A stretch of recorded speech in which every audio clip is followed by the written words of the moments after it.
Hai,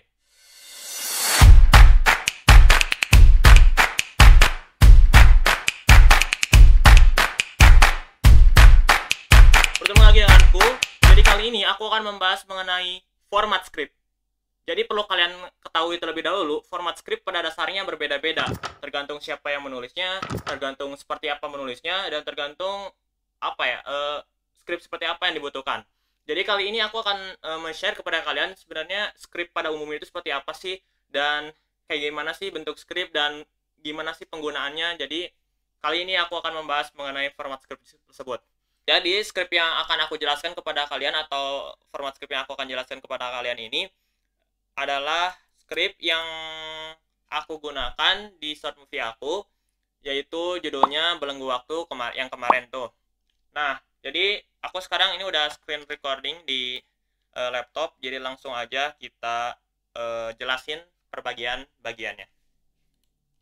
Jadi ini dia format script yang aku pakai di dalam membuat sebuah video, baik itu short movie ataupun video biasa.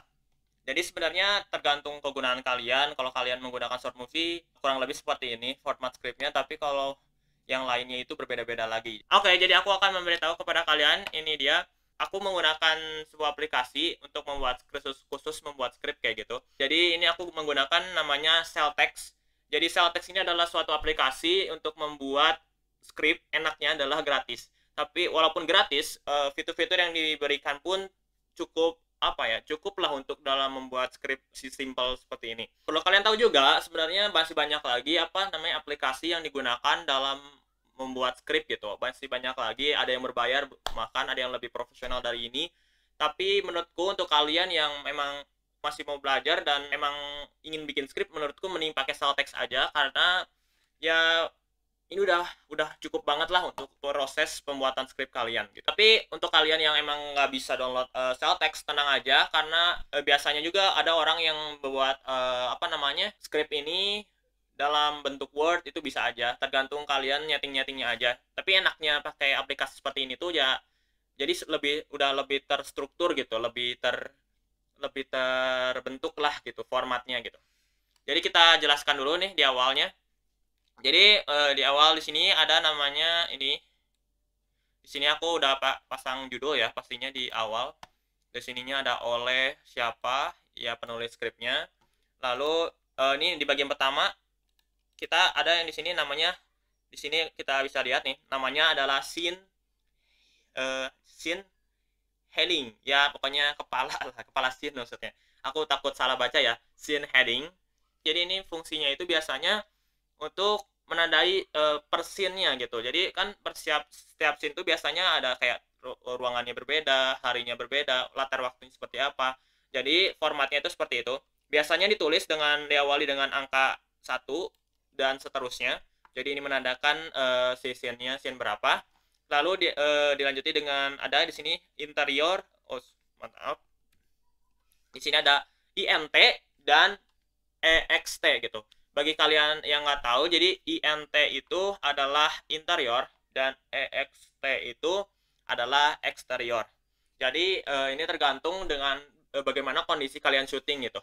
Kalau kalian syuting dalam ruangan, biasanya menggunakan namanya interior atau INT. Kalau kalian syutingnya di luar, berarti kalian biasanya menggunakan EXT atau eksterior. Nah, setelah itu biasanya ditambah titik, lalu dilanjutkan lagi dengan lokasi atau tempat scene syuting itu terjadi. Jadi tergantung scene-nya di mana. Kalau kayak misalnya kayak ini aku di sini, scene-nya ini ruang tamu, ya berarti di ruang tamu gitu. Dan kalau di sini kayak ini kamar, ini kamar, ini ya tulisnya kamar. Terus biasanya aku ditambahin namanya strip di sini kan, strip pemisah. Lalu di sini biasanya aku jelaskan latar waktu. Nah, pada dasarnya latar waktu itu tergantung kita sih, bisa kita jelasin bahwa itu sore hari, pagi hari, siang hari, atau gimana pun itu terserah kalian. Tapi beberapa orang pun biasanya lebih gampangnya menjelaskan latar waktunya hanya menggunakan kata day atau night. Jadi siang atau malam gitu doang biasanya. Dan setelah bagian format ini, yaitu scene heading, kita biasanya langsung diteruskan dengan bagian ini. Jadi kita menulis namanya cast atau apa ya, orang yang terdapat dalam scene tersebut gitu. Jadi agar mempermudah juga sebenarnya ini fungsinya agar mempermudah setiap aktor yang akan melakukan syuting menggunakan skrip ini mengetahui bagiannya di mana aja nih, gue ada di bagian mana aja nih, kayak gitulah kurang lebih. Nah seperti itu guys. Nah setelah itu biasanya sih case ini nggak ada apa ya, nggak ada di sininya, nggak ada format khusus atau apa ya, kayak gininya nih format khususnya nggak ada. Jadi biasanya aku gunain action aja gitu, bagian action. Nah sebenarnya apa sih fungsinya action sesungguhnya? Nah kita akan lihat di sini. Nah bagian ini tuh saya menggunakan bagian action. Action itu apa sih?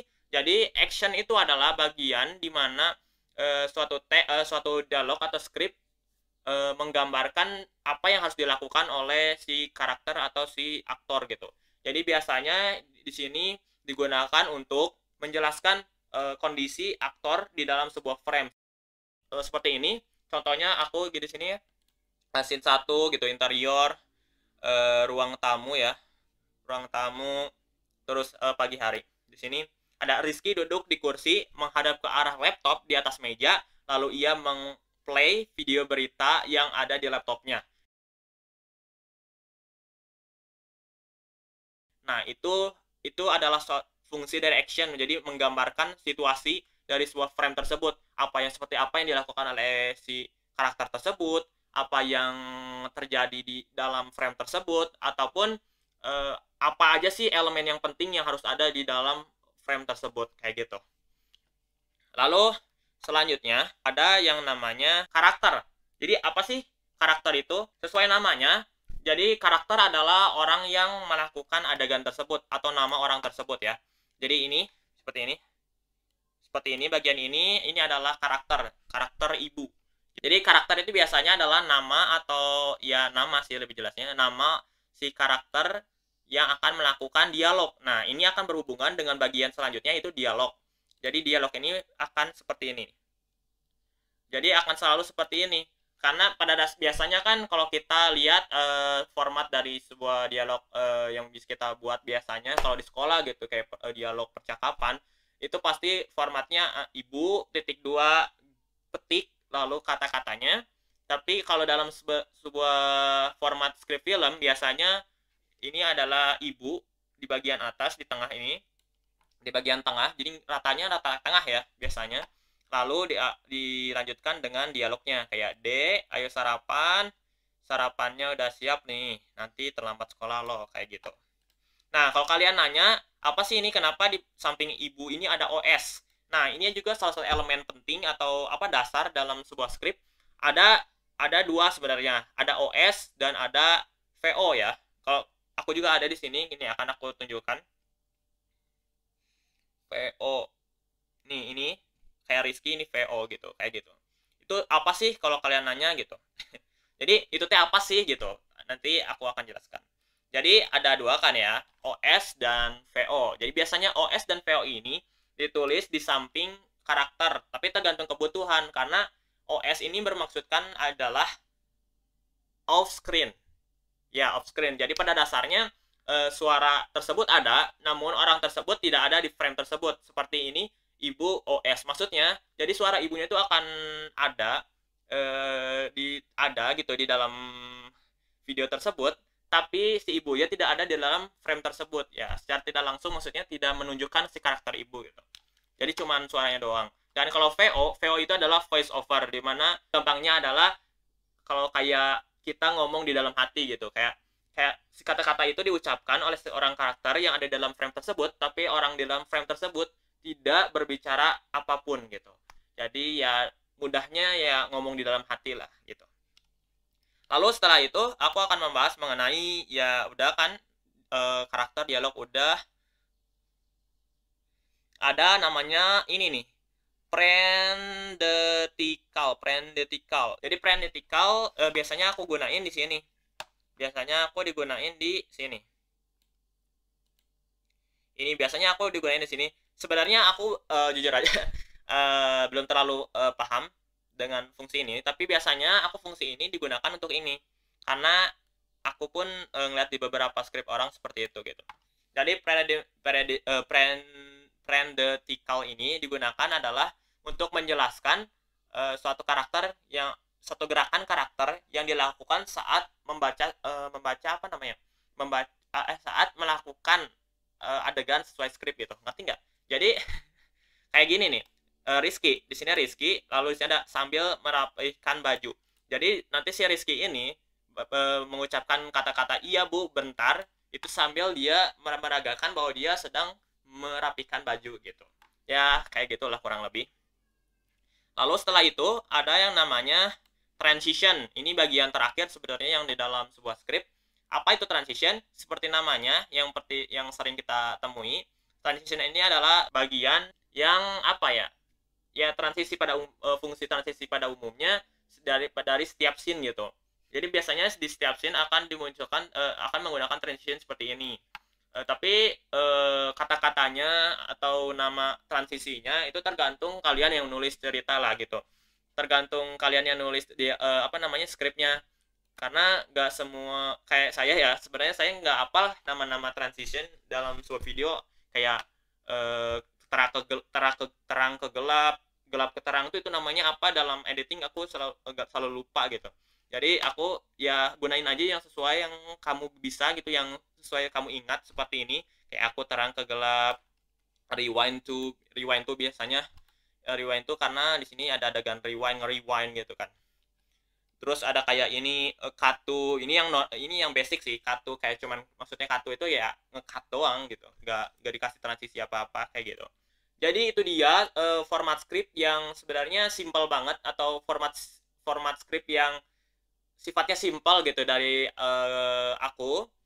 Masih banyak format yang lebih profesional lagi dari ini, masih banyak lagi format yang berbeda-beda dari ini, itu tergantung dari siapa yang membuat gitu ya. Tapi kalau kalian ingin menggunakan format seperti itu, ya kalian bisa ikuti setiap apa ya, maksudnya penjelasan yang aku tadi jelaskan, setiap bagiannya, fungsinya, dan kalau kalian mau nulis skrip, aku saranin kalau mau pakai aplikasi untuk skrip ini menggunakan Celtx karena ya gratis bro. Jadi kalau kalian juga butuh namanya apa ya, kalau kalian butuh untuk disimpan nih skrip gitu, kayak ingin buat contoh atau apa, kalian bisa download lah. Aku akan sediain linknya di deskripsi untuk kalian download bentukan skrip kayak aku kayak gini. Mungkin untuk contoh atau untuk apapun kalian boleh download itu. Di